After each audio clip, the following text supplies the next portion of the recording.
కార్యక్రమాలను తీసుకొని ముందుకు వెళ్దాం. కేంద్ర రాష్ట్ర ప్రభుత్వాలను సత్సంబంధాలు పెట్టుకుందాం. మన అవసరాలు వారికి విజ్ఞప్తి చేద్దాం. మనకు కావాల్సిన అనుమతులు నిధులు తీసుకొచ్చుకుందాం. దీనికి మీరు సంపూర్ణంగా అండగా నిలబడాలి. మీరు అండగా నిలబడితే నాకు ధైర్యం ఉంటుంది. ఆ గుండె ధైర్యంతో కేంద్ర ప్రభుత్వంతో అన్ని రకాల నిధులు సాధిస్తా ఈ రాష్ట్రాన్ని నిర్మించుకుందాం. రంగారెడ్డి జిల్లా అభివృద్ధి జరిగితే తెలంగాణ రాష్ట్రం అభివృద్ధి జరిగినట్టే.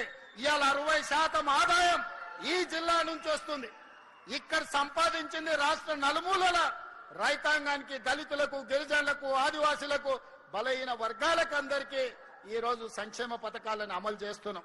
అందుకే మిత్రులారా, ఇంత ఆలస్యమైన మంచి కార్యక్రమాన్ని ఏర్పాటు చేసి రైతులు వివిధ జిల్లాలలో రైతు వేదికల దగ్గర లక్షలాది మంది రైతులు ఈ రోజు ఇక్కడ ఏం జరుగుతుందో చూస్తున్నారు.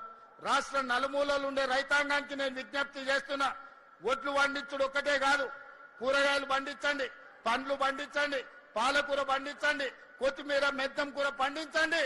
అద్భుతమైన మార్కెట్ కల్పిస్తాం, ఆదాయాన్ని పెంచుదాం, దండుగా అనుకున్న వ్యవసాయాన్ని పండుగ చేస్తాం, రైతుని రాజును చేస్తామని తెలియజేస్తూ మీ అందరి దగ్గర సెలవు తీసుకుంటున్న ధన్యవాదాలు మిత్రులారా.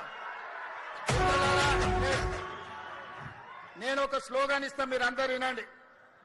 ఔర్ ఏక్ బార్ నేనంటే కాంగ్రెస్ సర్కార్ అని మీరు అనాలి.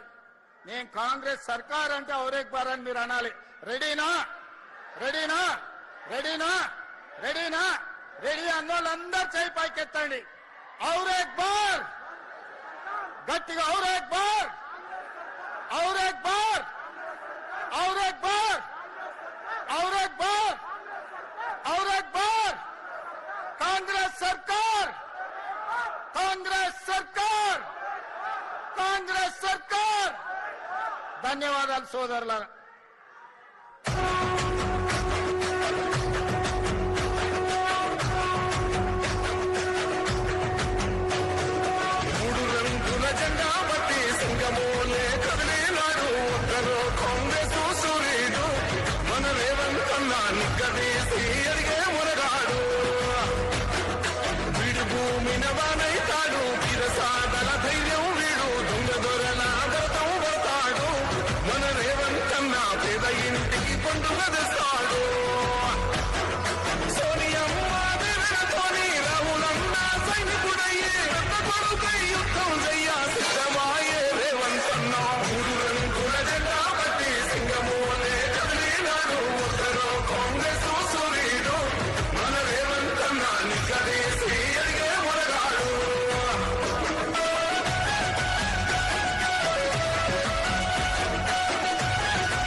జరిగిన గాని నడవలేదు రేవంతన్నా గంటకంతా ఎత్తు